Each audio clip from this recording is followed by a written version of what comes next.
It's time to talk some conference championship games, people. The 2D podcast up and running and ready to roll. We have conference championship football. 49ers at Eagles. Is this game about the Philly offensive line and the 49ers defensive line? Does Brock Purdy finally end up looking like a rookie in this game? Is Jalen Hurts the cheat code for beating the 49ers defense? Is he an elite quarterback? We'll talk about that. Bengals at Chiefs. Mahomes, a full participant in practice. How much should that strengthen the cause of the Kansas City Chiefs? Bengals full of trash talk. Are they too confident coming into this? What's at stake big picture-wise for the Bengals? Top team in the AFC. Zach Taylor, top coach in the AFC. Joe Burrow, NFL's best quarterback. We'll break it down. Who faces more questions this offseason? Bills or Cowboys? Which team looking for a head coach is most likely to join the group of Jacksonville, Minnesota, Miami, Giants, all first-year head coaches making the playoffs this past year. Coach of the Year finalist, if there's time, certainly predictions for the game. It's all coming up next on the 2D podcast. This is the 2 Deep NFL podcast, the most in-depth analysis of the National Football League, breaking down the NFL like no one else can. 2 Deep is hosted by Jeff Chadiha, Eric Eager, and Soren Petro. Jeff is a senior columnist and on-air personality for the NFL Network and NFL.com. Eric is the senior VP of Research and Development for Sumer Sports. Soren Petro is the host of the program on Sports Radio 810 WHB in Kansas City. 2 Deep Podcast is proudly brought to you by Gann Asphalt and Concrete, Kansas City's nationally recognized full-service paving and pavement maintenance contractor, making parking lot problems disappear in Kansas City since 1994. Free consultations, no commissions, in-house crews, and every project comes with a written warranty. Find them online at GannAsphalt.com or call 816-484-3338. Gann Asphalt and Concrete, one contractor, all things parking lot. Now, here are your hosts, Jeff Chadiha, Eric Eager, and Soren Petro. Back at it on a Wednesday. If you're catching us via the podcast, you can be a part of the show. We stream live each and every Wednesday. 9 p.m. Central is when you can catch the 2D podcast. With us as always, Jeff Chadiha, Eric Eager. My name is Soren Petro as we break down conference championship weekend. And let's start with the game, guys. Games, plural. And then we'll get to some of the news that's out there looming. Let's start with 49ers at Eagles, Jeff. Is this all a war in the trenches? Is it about the quarterbacks, the coaches? Where's this game really boil down to? Well, it's an intriguing matchup. I mean, it really, to me, it's the best possible matchup, obviously, 1 and 2, strength on strength. You're talking about two teams that have really bright offensive coaches, really smart defensive coaches.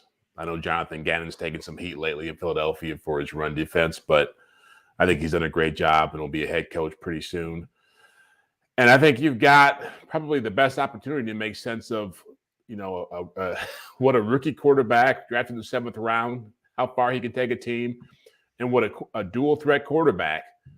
All the talk about Lamar Jackson, all the talk about will we ever see that kind of quarterback in the Super Bowl. It's a huge moment for Jalen Hurts to change the trajectory of NFL decision-making and quarterback evaluation. So to me, there's a lot of interesting storylines in this game, probably more on the AFC side. And I know that the Cincinnati Bengals and Chiefs or whatever the line is, 1.5 now, this game is as much of a toss-up as that one is. Like the Eagles, but it could go either way. Eric, what do you think this game's coming down to? Yeah, this one, in my opinion, and it's kind of like but I think that the first team that scores in this game will win because you look at kind of how the Eagles want to play football. We saw it, we've only seen a few times, they've been behind, right? The Monday night game against the Commanders, they got behind. Hurts didn't look the greatest throwing the football. They got behind the subsequent week against Jeff Saturday and the Colts, and they scored a game-winning touchdown without completing a pass. The mayor can talk to me individually if he wants to. But anyway, so you should point out, if you're listening to the podcast, one of the guys, Mizzou, said, Eric, the mayor just said you can't come to KC for the game. Sorry, I don't make the rules, because Eric was known as a jinx, but it should be pointed out they have won with him in the stands this week. Still no confirmation as to whether or not Eric's coming to town. You Do know, we announce it here? The central no, it's not even the central bank pregame show, or am I making an appearance this week, Petro? yes, you're always invited. You know, Okay. if you would be All right. around, Well, come on down. I feel like I messaged somebody, so I'm interrupting my own thing, but like I text the person that I go to get tickets to the game always. I texted him and I go, "Do you believe in curses?" And he goes, "No." And I said, "Okay, cool." And then so that was how I felt vindicated in my efforts to want to go. The Eagles are a team that is constructed to play from ahead, and we saw on Saturday against the Giants how good they are.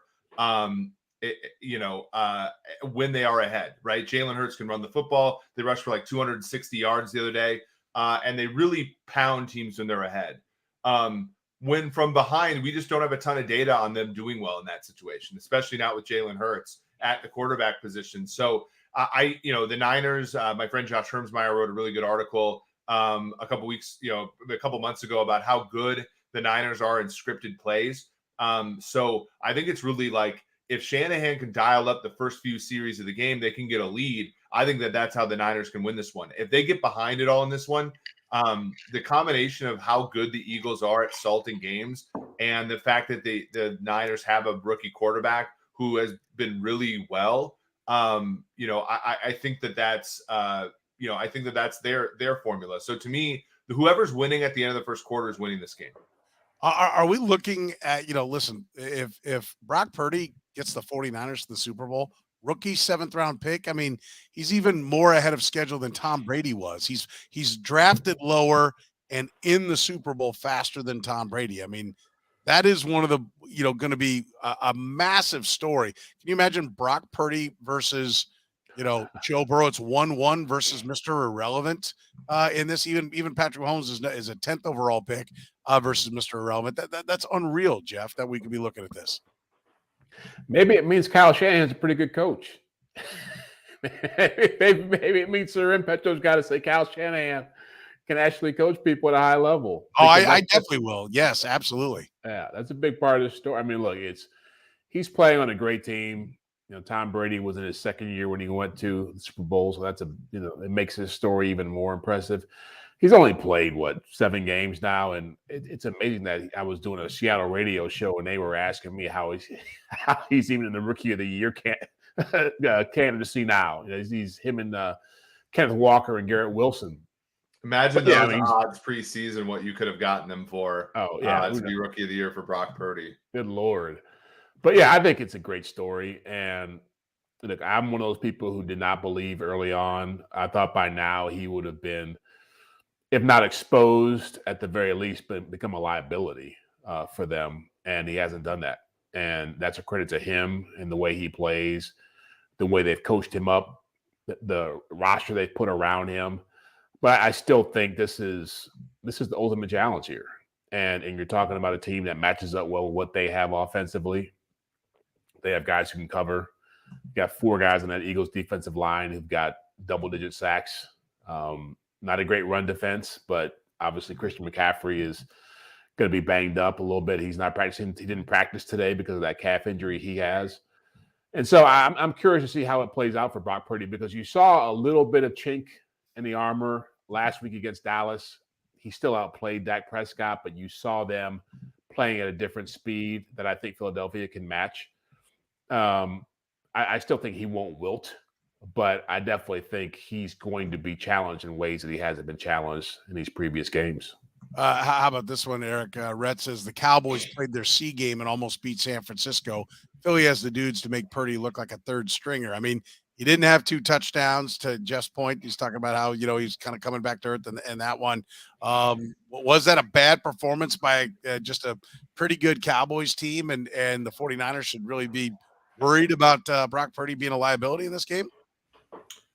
I think so. I mean, the best teams. So that was the best team that this 49ers team has faced. The Dallas Cowboys last week. Right? You look at their schedule. That's the best teams, that they've beaten. They played the Chiefs and got drilled. But that's the best team that they've beaten.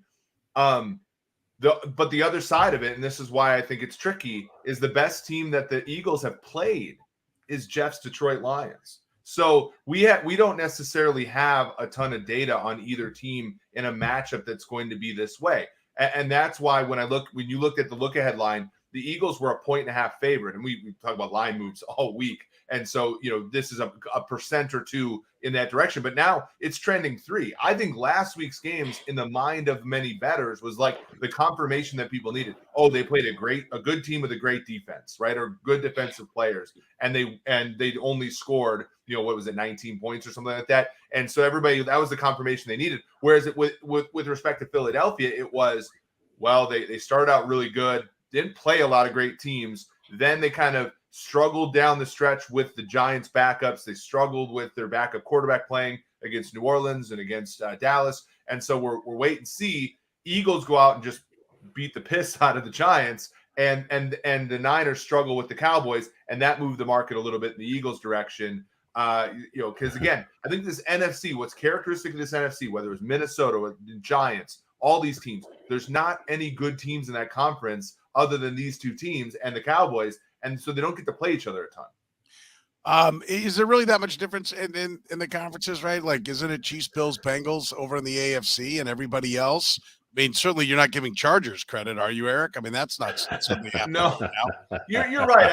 I think I'm maybe angering a little bit, but that Giants team didn't belong in the second round of the playoffs. Like, that Giants team would be on a neutral field, a field goal dog to the Jaguars, right? So like that's how I'm comparing like the fourth team in each conference. The Jags are 3 points better than the Giants, right? So that's kind of how I'm comparing. There is a difference there. Minnesota's a 13-win team in the NFC that is awful, like compared to the record, right? So that if Minnesota's able to win 13 games in that conference, now they did go 4-0 against the AFC East. All those teams had at least, I think, 8 or 9 wins, but like that team, the NFC was weak. There was backup quarterbacks everywhere. Arizona, New Orleans, you go down the line, there was backup quarterbacks playing all over in that conference. And so if you were a team that was running through that, I'm not as impressed with you. Be that as it may, though, if you look at the lines next week, the Eagles are favored against the Chiefs in a theoretical matchup.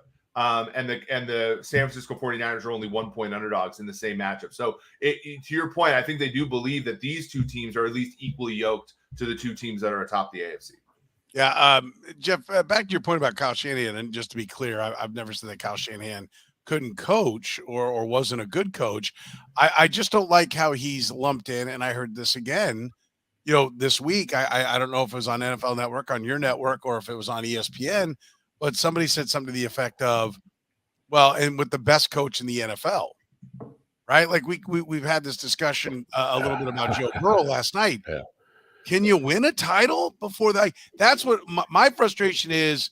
Like, does he belong in conversations with Andy Reid and Bill Belichick and John Harbaugh and guys who have championship rings? Because, to me, it's kind of like, right now, Joe Burrow there's this momentum, and we'll talk about the AFC in a little bit, but this momentum that, with a win, he's the best quarterback.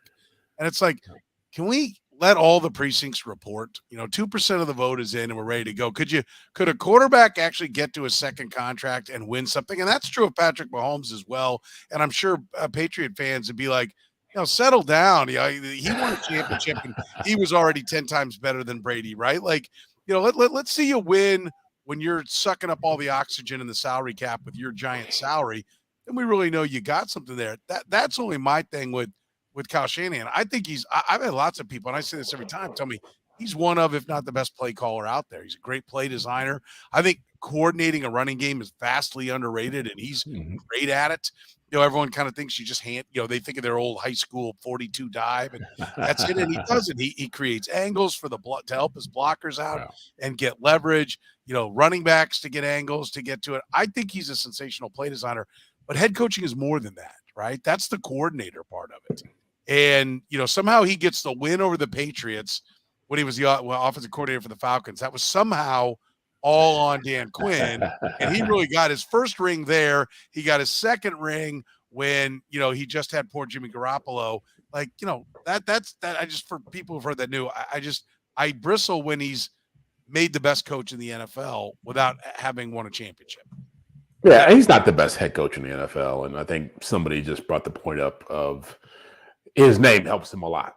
right? If his name was whatever, Mike Winslow, there might be a different narrative about him right now. But I kid you. I know you have more affinity for him. I just think what he's done this year with that quarterback situation, most teams are not going to get this far. Three quarterbacks, and really, he's almost to a situation now where you have to wonder if the third one ends up being the franchise quarterback for them, because he's played his way into that position, and I don't know what happens to Trey Lance now. But I think that he has to win a championship, certainly in my mind, to be in the same category as the top Mike Tomlins, the Andy Reids, the John Harbaughs. I think that he will do that at some point. If it happens this year, it could. I'd probably bet the other teams are more likely to win it. But I just feel like what he's put together and the way he's done it, and in not having that premier quarterback, for so long, having a chance to be in 2 Super Bowls in the last 3 years is pretty impressive, because most guys couldn't do that. No, there's no doubt. It's a fantastic statistic. Jalen Hurts on the line for him, Eric, he is going up against Mr. Irrelevant, right? This is a time that he is the highly drafted quarterback in comparison to who he's up against, right? Usually he's the little engine that could. We saw him be the front runner for the MVP race at times this year. The injury probably knocked him out of that coming down the stretch. Is he truly an elite quarterback? Is that what this will prove for him, or is he just a guy that's on a hot streak? He's more Mark Rippon when it's all said and done for his career. A guy who had a great MVP season, but really the rest of his career was not much. Yeah, I mean, I think it's complicated, right? I think he's like the churn and burn quarterback, right? I mean, I think he's the perfect example of it, where he's not as good as Lamar Jackson, for example. I think that's clear. I think that he's, maybe he's not quite as good as Jared Goff, when Goff was really humming with the Rams. I think even with Wentz, his 2017 season's probably better than what Hurts has produced this year. But he's more than good enough to win a Super Bowl with when he's on a rookie contract, and you can build a team around that known price tag. So yeah, I think he can win. I don't think he's an elite quarterback. I think if you switch him and Mahomes, I don't think the Chiefs are a top half of the league offense. Maybe they are. Maybe they're top 10, but they're not number 1.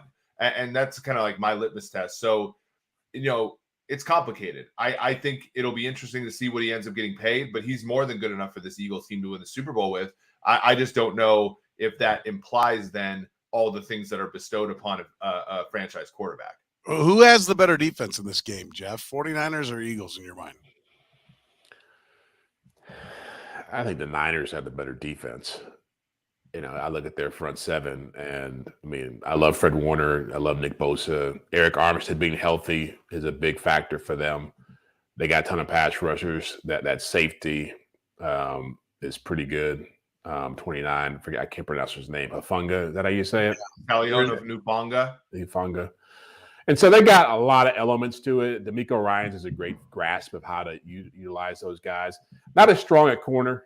I think that's a weakness for them, and I think that will be a big factor in this game. If Philadelphia can take advantage of that, I like that matchup, with Devontae Smith and A.J. Brown going against those guys. Now, they're not going to see a ton of man coverage, but if you can get those, you saw Marquez Valdez-Scantling making plays, and you saw the Chiefs go through them.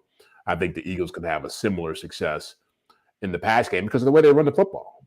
And this is where Jalen Hurts is a huge weapon in this game, because the Niners have not played a quarterback like this. And like most defenses, they are better equipped to deal with stationary quarterbacks because of their pass rush. And if you have a guy who can keep them off balance, it creates a very unique challenge for them. And in a lot of ways, it's the Eagles are so good at running the football and have so many different ways to run it at you. In a lot of ways, they're a lot like the Niners in that way. They rely on that variety and that diversification in what they do with the run game to set up everything else for them. And so, yeah, I think that they got the better defense, but they haven't faced a quarterback with these kind of skills this year.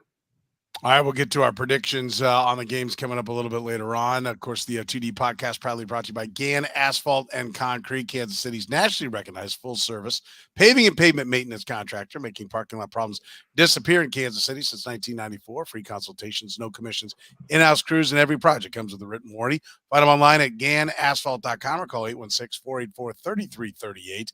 Gann Asphalt and Concrete, one contractor, all things parking lots. Let's talk about the Bengals and Chiefs as a matchup. Eric, Mahomes, a full participant in practice. We do our Red, Gold, and Bold podcast on Tuesday about the Kansas City Chiefs. Very bullish. I assume you're not going to bail off your very bold prediction of the Kansas City Chiefs by almost 3 touchdowns. We'll find out when we get to the end of this. Watching Mahomes climb the stairs and stretch a little. Confidence is where now in this game, and that affects it how? It doesn't affect me at all. I thought this was what was going to happen, Soren. So like I'm not going to overcorrect. That would be what Bengals fans are doing this week, right? They thought the Bengals were going to win, and then they did win, and they're like, "Oh my God, no." If you thought they were going to win and they did, you should never change you shouldn't change your fundamentals, right? So thank you. I felt that, given the position and given that he came back into the game and he didn't have a broken leg, which was something we talked about on this show on Sunday. This was very encouraging. And you saw the markets. Now there was a big betting syndicate called Right Angle Sports that bet into them. Yesterday moved that number from 2.5 to 1.5. And now basically you're seeing the game as a pick 'em, a slight favorite to the Bengals. I would say, I'm still very resolute in my prediction. I think that this is one where things go right. Things go right. Jeff, I'm just curious about how Eric got to the score he got to with 3. Like, how does that happen? How does that play out? Well, it was 31-13 for the record. Yeah. Yesterday. The Bengals. This is Super Bowl 55, in my opinion. I feel like the offensive line injuries for the Bengals were covered up, much like the Chiefs were in 2020 for like the entire season. And every single time you go through it, like I think Andy Reid is going to show us all why he's a Hall of Famer, and specifically me, while I've been kind of a douche about him at times, being like, he doesn't call the good plays or whatever. Like that drive by Chad Henne, that I got the feels that drive, and I was like, look, that's kind of where Andy wants to be. So I think the offensive play calling on Sunday is going to be pristine. And I think everybody's giving Lou Anarumo his flowers and acting like he's like Andy Reid's equal this week. And I think that goes to the wayside. But I also think that there's an element to the Bengals getting by, much like Kansas City did for weeks and weeks with their injured offensive line and their bad offensive line generally. And at some point it tips over. Is it going to be this week? I think there's a decent chance it's this week. So it's not Drew. Mizzou, no, we're getting Andy on Sunday. Yeah. Andy. He's fired up. Yeah. Jeff, you want to rebut? I just love how Eric acts like Lou Anarumo hadn't done anything. He has to deserve the respect he's getting. He has shut down this offense in 3 games. 3 games, he's been a big factor in them winning. The last 2 for sure. Okay, the AFC Championship game, in the first half of that game, the Chiefs gained all but 1 yard that was in front of them that first half of that game. And what happened in the second half? I get it, but like you talk about they shut them down. They shut them down in the second half. Todd Bowles shut the Chiefs down. Like Lou Anarumo had a couple nice halves of football. Like that's at the right time. At the right time. Yeah, but again, we talked about this yesterday, Jeff. Like I'm not a clutch gene guy, right? I'm just not. Like I feel like, he did it.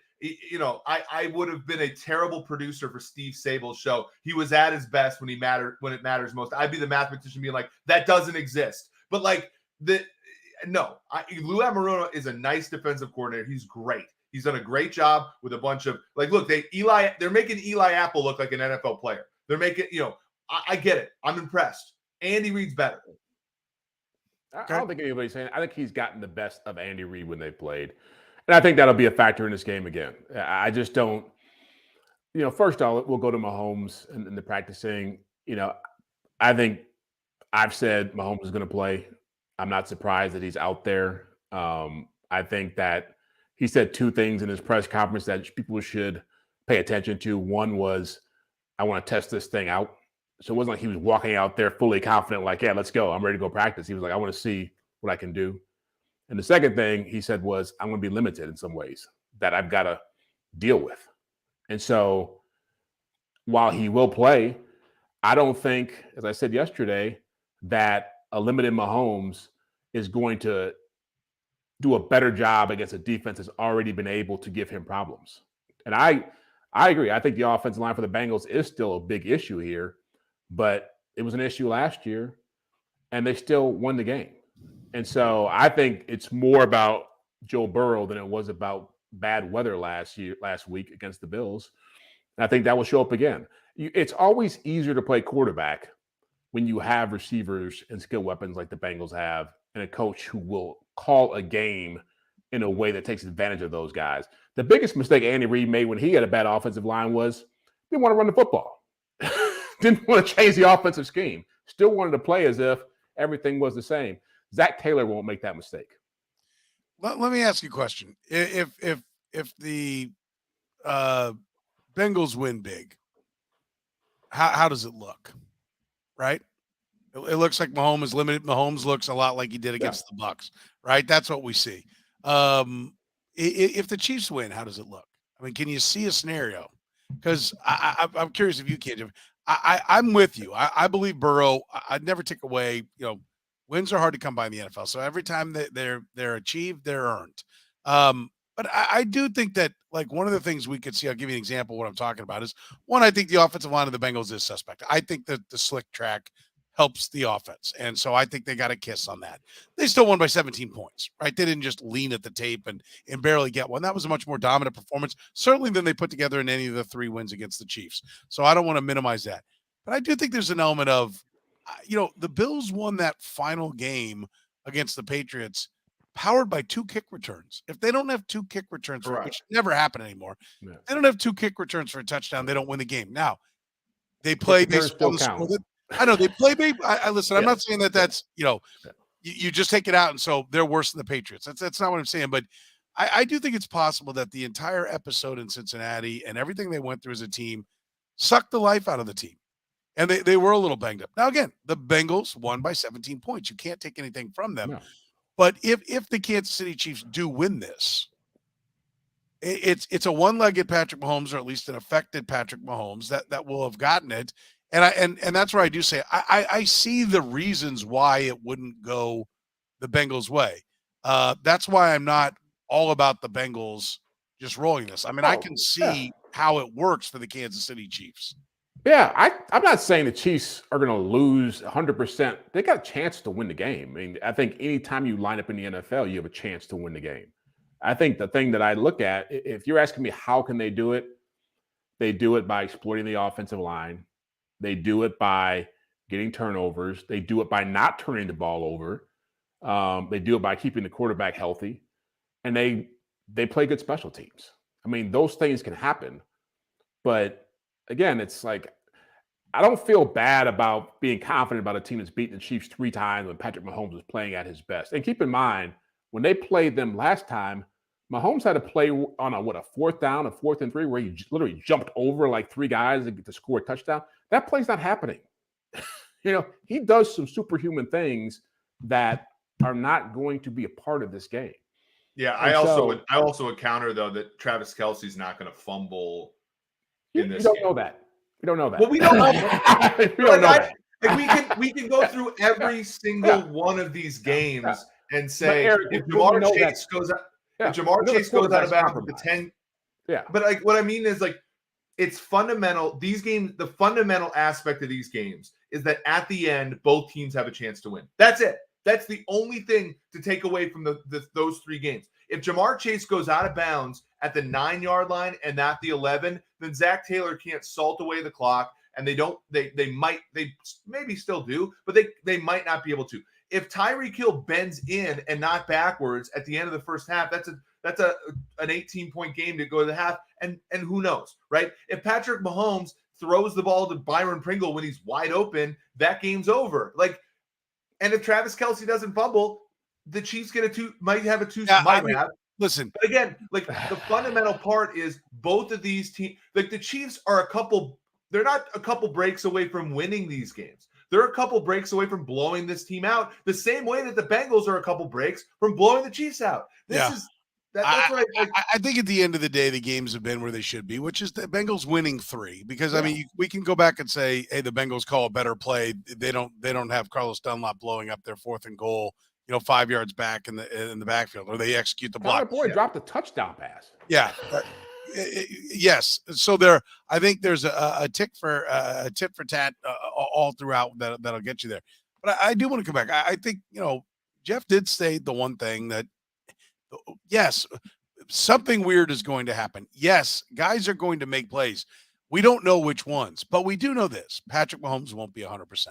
And so if those games come down to that they're close all the time, and you say the most important person on the field is 20% worse, that gives, and the quarterback we've talked about, Eric, is worth 50% of the evaluation of a game, then that means that the Bengals are 10% better than they've been in any one of these matchups, of which they all 3 won, if that's true. Now, unless Andy Reid calls all the good plays and they have a better game plan, I mean, all that can happen. I think you're both right. I do think it's valid, and I think the thing that has to play for the Chiefs is they have to acknowledge that they're hurt at the quarterback spot. Everybody's got to raise their game. All the coaches have to play well.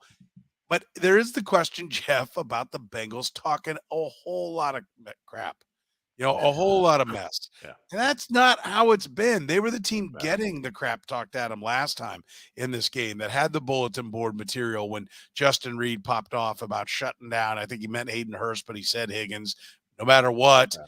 Now they're popping off, and the Chiefs are playing it close to the vest. Like, how much is that a sign of overconfidence that now with 3 straight wins, they think they can just throw their helmet on the field? Oh, it's definitely confidence. And I wouldn't advise them to do it. I don't think that, just with Justin Reed, I don't think that stuff really matters when you start playing the game. I think that Zach Taylor, Joe Burrow, those guys who aren't named Eli Apple are smart enough to know that to win this game, they're not going to come in here and just roll over the Chiefs because they've won 3 times in a row. I think that is something that they've been pretty consistent in their MO about how they handle their business. I think they know they're going to come in here. They're going to come in here and be on their P's and Q's. They're going to come in here with a lot of talent. They're coming in here knowing that they're familiar with the environment. I thought Jason Anderson on your station, I heard him a couple of days ago make a valid point that this is the first time the Chiefs are playing a team in the postseason that also has championship pedigree. That they don't have that edge of, well, we've been to the mountaintop and you guys don't know what it's like, what it takes. And so that, I think, was a very profound statement. I think they come in here knowing that they can win here because they won before. In a lot of ways, I was, again, doing radio in Seattle earlier today. I was talking about, they remind me of the Seahawks when they started to get good. Now, that team was led by their defense, but there was a lot of confidence, a lot of brashness, and a lot of sense of, hey, we're going to do whatever it takes to win games because we're that talented. And it's starting to feel like the Chiefs are the 49ers in that conversation. It was a great rivalry, but the Seahawks kept getting the better of the 49ers when it got down to nut cutting time. And so, is that a bad thing? I don't know. I think Eli Apple's kind of a clown. And so I think he just says crazy stuff. But I think the other guys on that team feel pretty good about who they are. And they are, I think last year they were trying to figure out how good they can be. This year they know how good they can be. And so, look, I spent all of 2020 hearing the Chiefs talking about run it back. And so I've seen teams really good talk a lot of trash and have to back it up. And so now it's the Bengals' time to do it. And we saw 19 where the Chiefs had fallen just short in 18, and they used that. They didn't get quite as far as the Bengals did last year, but they used that as the rallying cry and motivation, and they went on to win a championship. And if the Bengals win the championship this year, that'll be the narrative that's written about it. Is that fueled them? The loss to the Rams fueled them to the championship this year. Eric, at stake, who's the best coach in the AFC? Who's the best quarterback in football? Who's the dominant force? Is that all playing out on that game with the Chiefs and Bengals? I mean, yeah, whether it's fair or not, sure. Yeah, that's important. Yeah. And I think when you look at, the reason Reed is better than McDermott, and the reason Reed is better than the coach du jour is that you're talking about 5 straight AFC championship games at home. You're talking about 2 Super Bowl appearances and a win. I think once you start to get into that consistency, so 2 straight AFC title games, 2 straight Super Bowl appearances, I think that you have to put that in that conversation. Now, no one in their right mind would start a team with Joe Burrow over Patrick Mahomes. That's plain. And no one in their right mind would start a team with Zach Taylor over Andy Reid.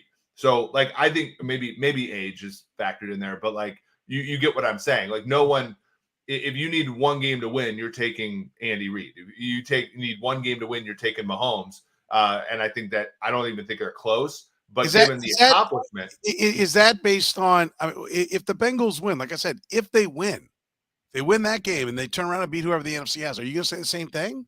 Yeah, Zach Taylor will be all caught up to Andy Reid on championships. So will Joe Burrow to Patrick Mahomes. I mean, I'm going to tell you, listen, I'm not going to try to go Brandon Bean on this, but there are advantages that Burrow and Zach Taylor have over Reid and Mahomes. Namely that Burrow makes $9 million a year and Mahomes makes five times as much. So, yeah, but Mahomes' championship was won when he made $7 million.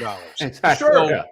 Yes, but again, the totality of it, Mahomes, flip it over. Mahomes and Reid have done more than Zach, or as much, I guess, if they go on and win the Super Bowl. Mahomes and Reid did as much, actually more. They went to playoffs more, all this kind of stuff. They did more when Mahomes had the advantageous window of the rookie deal, and they're doing more now when most teams, look at Dallas Cowboys Twitter right now. They're deciding whether or not Dak Prescott should be cut and all this kind of stuff. I look at Josh Allen. They're talking about Buffalo.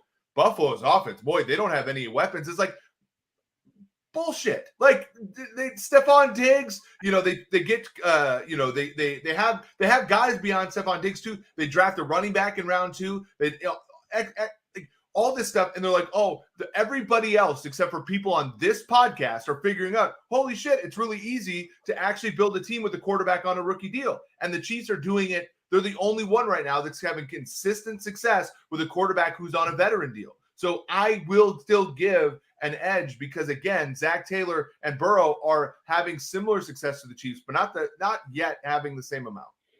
I think you give it time. I think you look at I think you look at where Taylor is and Burrow is after a 5-year period. I give those guys credit, especially Burrow, because he did something Mahomes didn't have to do. He walked into a franchise that was a laughingstock and won 6 games before he showed up and turned them into an instant winner. As soon as he became a starter, they were in the Super Bowl. And that's an amazing thing to do as a young quarterback, whereas Mahomes walked into a situation where this team had won 2 straight AFC championship titles and already had weapons in place. So I do think that over time, I think Joe Burrow wins this game and wins the championship. Yeah, I think at some point he's going to win an MVP. At some point he's going to do a lot of the same things that Mahomes has done. At some point, I got it. And this is part of my thesis about the Chiefs this week. I think there's one Mahomes, and every single there's time. one LeBron, but you can be Kevin Durant. You can be Steph Curry. Yeah, but everybody in Kansas City is so insecure about the idea that Patrick Mahomes' greatness is being challenged by somebody. But I'm not. Soren asked the question: are they on the same level? This is my issue. I have no problem, and I will give them their flowers. I have no problem saying Zach Taylor, that is a very good on the Bengals for being a loyal franchise to your coach and waiting it out when you went 6-25-1 your first 2 years, and actually building the guy up because the guy looks like a damn good coach now. Good on you.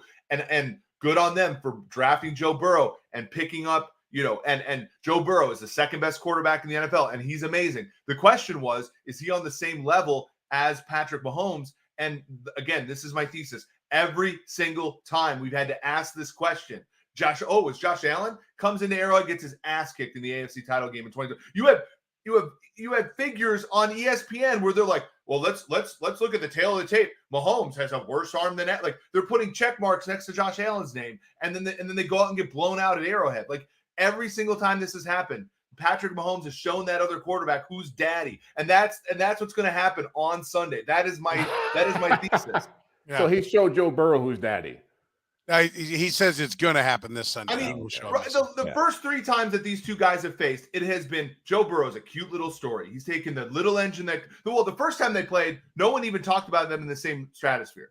The second time they played, everybody's like, oh, this is an upstart Bengals team. Isn't it a cute little story? 7-point underdogs in Arrowhead. And then this last time, they're like, well, this Bengals team's on a little run. Again, maybe they can repeat. This is the first time they've been like, oh, yeah, Burrow is the same guy as Mahomes. And I'm telling you right now, I don't care. Like, and again, this Eric, stop. Like, Peyton Manning, I'm old enough to remember when Peyton Manning was the darling of the NFL and Tom Brady was the guy who couldn't be in the same conversation as him. He wasn't drafted high enough. He wasn't as talented as he was. He didn't have the pedigree. Manning didn't win shit before any of that, though. What? Like, I'm just saying that for a long time, Peyton Manning was considered the better quarterback than Tom Brady. And now that it's all said and done, Tom Brady is considered the better quarterback. It doesn't mean Peyton Manning became dog crap. It's just the longer you play, what Mahomes has, and Mahomes is phenomenal. Nobody's arguing this. Again, people get so insecure about the idea that Mahomes has anybody who's even close to him. The longer we go on throughout the years, the more guys are going to do stuff, win championships, win MVPs, and at some point there will be enough body of evidence for everybody to compare everybody else to. Like right now, Mahomes has the advantage of having won the championships and won the MVPs early in his career. Those things can still happen for Josh Allen and Joe Burrow and everybody else. I think this is like when we talked about the MVP race throughout the year. Who's got the lead now, knowing full well that the vote will be cast? That's what Jeff's saying. The vote's not going to be cast until the end of the year. But at one time, Jalen Hurts was in the lead. At one time, Josh Allen was in the lead. Ultimately, and every time they were, it was ridiculous. As I said on the show, every single time Jalen Hurts was favored to be the MVP, it was ridiculous. I would object. I mean, it is what it is. Like you're calling your shot, but the ball hasn't landed over the fence yet. That's great that you're standing at home plate Babe style saying this is what it's going to be, but we don't know. We can speculate. We do not know. That's true. And the Bengals could win this game. I'm fully aware, and I respect the hell out of Joe Burrow. I think he's fantastic. I'm not trying to take away from Burrow. I'm just saying, like, we've done this song and dance before about Justin Herbert. Agreed. We've done this song and dance before about Josh Allen. We've done this song and dance before about every quarterback who's like teetering on the edge of being able to compete with Pat. And it's just like, we've seen the song before. But Joe Burrow is winning games when he's playing against Patrick Mahomes. That's why we're having the conversation now. And that is of note. But I do think it is the one thing I don't like. I don't mind us having a spirited discussion here, but I don't like. I get tired of the national theme of let's rush to the latest flavor. You know, I think there's a little bit of clickbait to it. And Mahomes was that guy. And we've talked about, you know, that he's everybody's darling, but he's going to become the one that everybody wants to run down. And this is, I said this on my radio show in 18, like enjoy this. And in 19, because once you've been up there all the time, then they're tired of seeing you and they want somebody else. And that's part of what it is. Now, you have to earn your way up there to be in the discussion. And Joe Burrow's done that.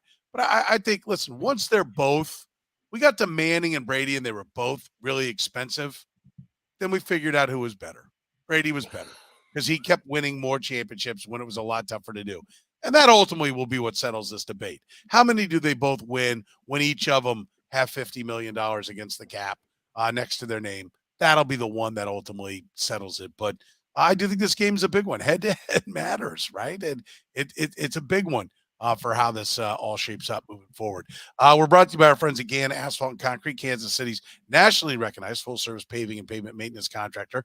If you got a business and it's got any problems with the parking lot, there's only one place to call. Gann Asphalt and Concrete. You can find them online at GannAsphalt.com or pick up the phone and call 816-484-3338. Tell them you heard about them on the 2D podcast. Who Jeff faces more questions this offseason? Bills and Cowboys both went down. Cowboys put a lot of expectations on themselves. I don't know that the rest of the league really thought it was there, but they didn't play very good and still could, it didn't seem like it'd take much more than what they had to beat the Niners, but it wasn't enough. They go home. Bills, this was their Super Bowl. Eric's, I think, called it very well. Super Bowls get stolen. The Chiefs stole the Ravens Super Bowl. That year, it was their Super Bowl. This for 3/4 of the year, maybe even right up until the scary situation on Monday night, this was their Super Bowl. They have now fumbled it away, and Josh Allen gets a lot more expensive next year. Who's got a tougher offseason, Cowboys or Bills? It's a great. I think the Bills do, just because they have the better quarterback. And so I think there's a limit to what Dak Prescott can do. And I think that the Cowboys have to figure that out from the coaching situation, that to figure it out from the people they put around him. They figure out from playing style. Very good chance they lose Dan Quinn. I think Kellen Moore will still be there, but I think their ceiling isn't as high as Buffalo's. And it's funny because people here are saying they're my Bills. I mean, they aren't my Bills for one, but two, everybody here was picking the Bills to win the Super Bowl when we started this podcast. So we were all on them for a reason. They have a ton of talent. But I think that they ended up losing. I think they had a bad day, obviously, last weekend. They had a great season, but they've had some people who haven't been able to show up for them this season. Gabe Davis did not become the receiver they were hoping he'd become. Isaiah McKenzie did not become the receiver they were hoping he'd become. They still haven't found a way to consistently run the football effectively. They'll get Von Miller back, but as you said, they got some big questions with some serious leaders on that team, with Tremaine Edmonds at linebacker, Jordan Poyer at safety. I think that they're an interesting. Josh Allen, to me, has the potential to become the Ben Roethlisberger to Tom Brady, and I mean to Joe Burrow and Mahomes being Manning and Brady. How about we start with the training wheels and go Phillip Rivers and let him work his way up to Roethlisberger ring on. Yeah, I mean, I think, I was talking with a guy from Buffalo, and they were getting down on him, and I said, look, Peyton Manning didn't win a Super Bowl until he was in his 9th year in the NFL. And Josh Allen's 26. He's still got plenty of opportunities into the, going back to the conversation we just had about Mahomes and Burrow. You never know when you're going to have that opportunity to win a championship. Peyton Manning won a championship with probably one of the least talented teams he had with the Colts. It was because the defense got better. It was because they had a nice road laid out for them in that AFC playoff run in 2006. And because they beat Tom Brady when Tom Brady didn't have a great supporting cast around him. So, but I do think that with their cap situation, with what's around their quarterback, I think Ken Dorsey is going to be under fire as their offensive coordinator because he wasn't Brian Daboll, and that played out as the season went on. I think they got more questions to answer because they have a better opportunity to be back in the hunt next year. Yeah. By the way, from 17 to 39 million, that's the jump for Josh Allen and his contract. From 19, or basically 20 million, to 49 for Dak Prescott. Eric, who's got the tougher go of it coming up this offseason? Well, I do think it's I think it is probably Dallas, because they're also probably not as sold on their head coach as Buffalo is. Maybe not. I don't know. Like, what do you guys think about McDermott as far as it kind of strikes me as a Dungy in Tampa Bay type of situation where Bill's a really good team, but you continue to kind of get to that ceiling, right? And that ceiling's not a Super Bowl. And even though the guy's a really good coach, of course, Dungy's a Hall of Famer. Interesting opinions, but do they think about moving on from McDermott? Like, is that because I think if the answer is no, and my answer would be no, then I think it's Dallas, because I don't think Dallas is really sold on McCarthy or Dak Prescott. Whereas I think Buffalo is sold on both of their quarterback and their head coach. It's just the rest of the roster that's a hard nut to crack. I don't know why you'd be any more sold on McDermott than you are McCarthy. What more has been achieved by McDermott does a much better job in game at saving timeouts and not like he does a good. He's a better coach. And that franchise had not been in a playoff game until he showed up, right? 20 I'm years. not saying he's.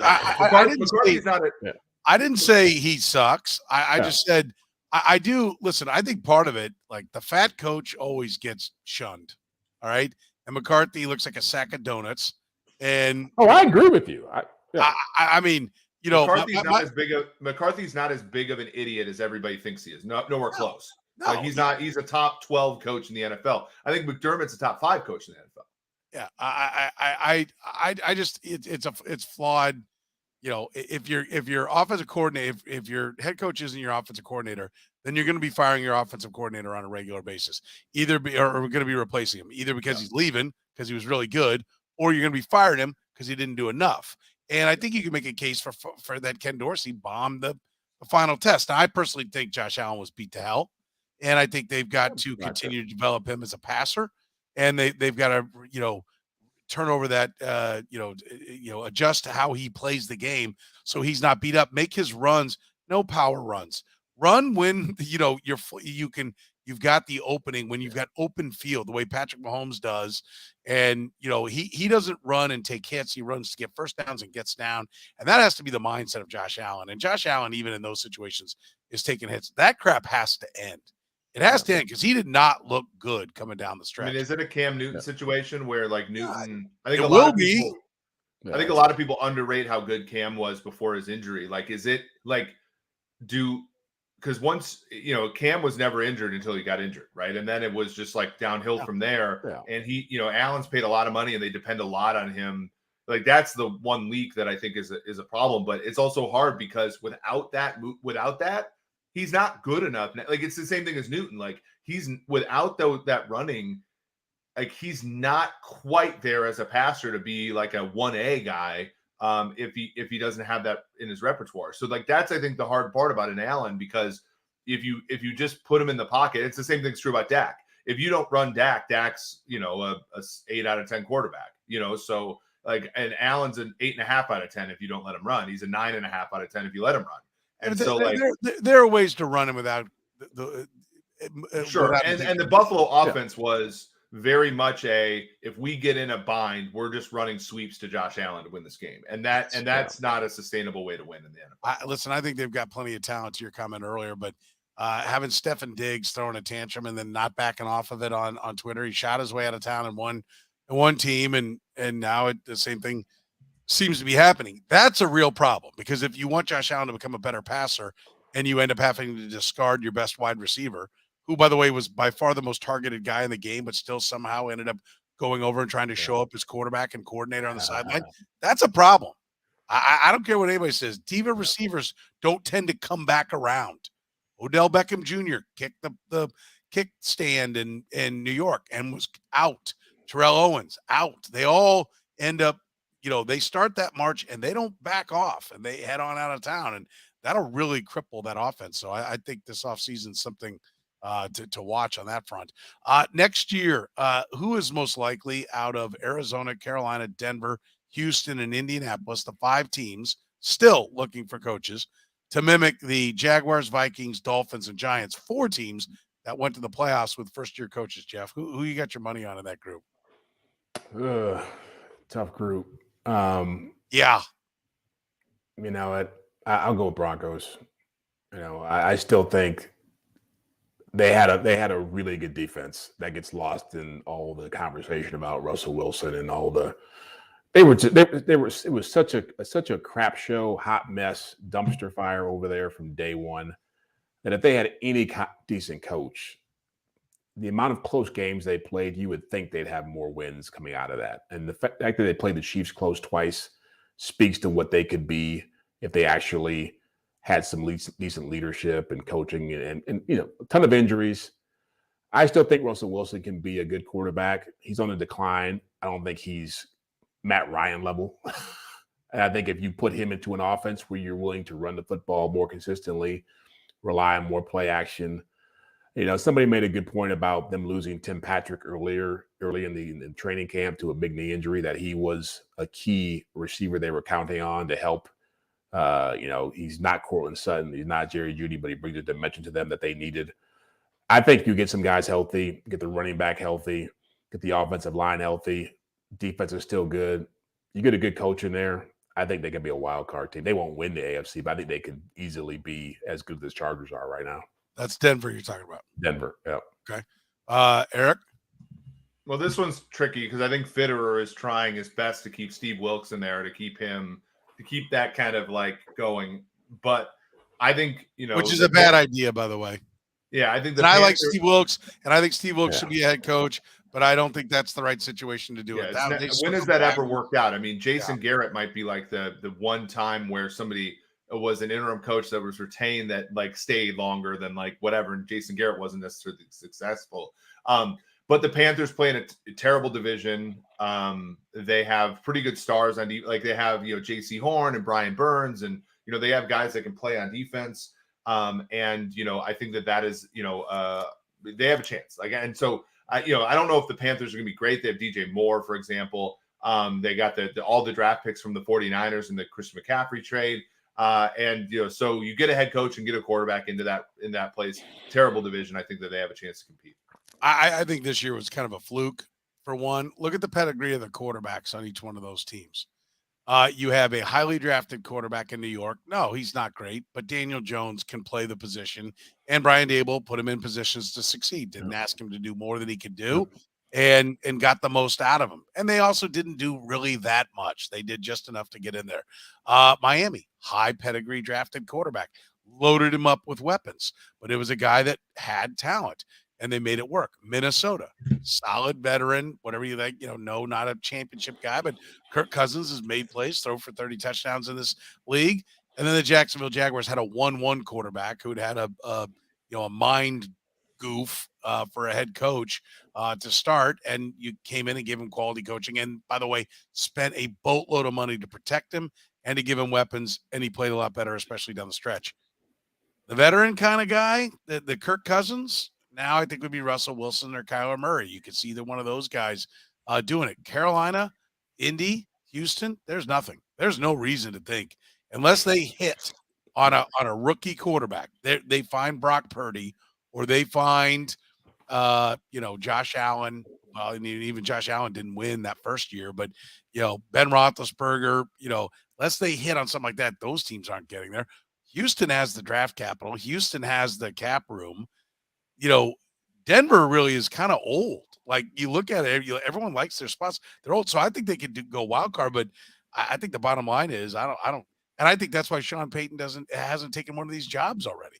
I think he's kind of like, I'm not getting the Charger job. I don't know that I need this, right? Yeah. Why do it? You don't have to. You're still getting paid.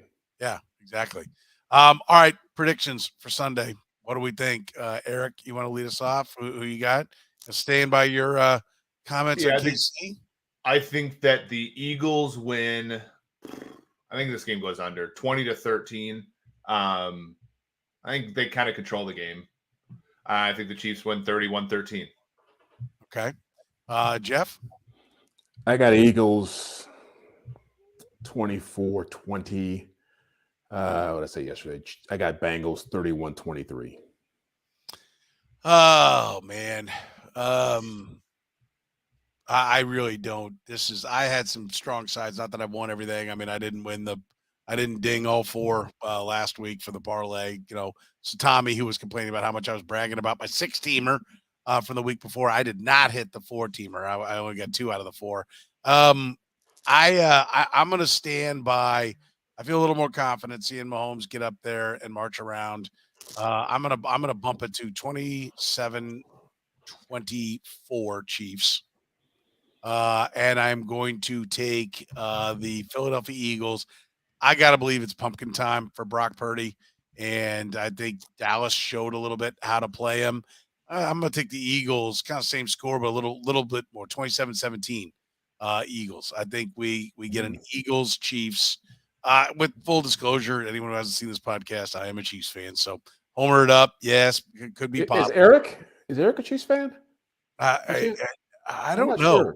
Vikings fan. I'm Lions fan sometimes. Yeah. You got it. I was suspicious. You got to We got to back up, though. I've been right about most Chiefs things this year. We're talking, Tyreek Hill trade. I mean, we're all on the same page on a lot of these things. But, like, the defense being okay enough to win with at the end of the season. I've taken – people say – being high on MVS.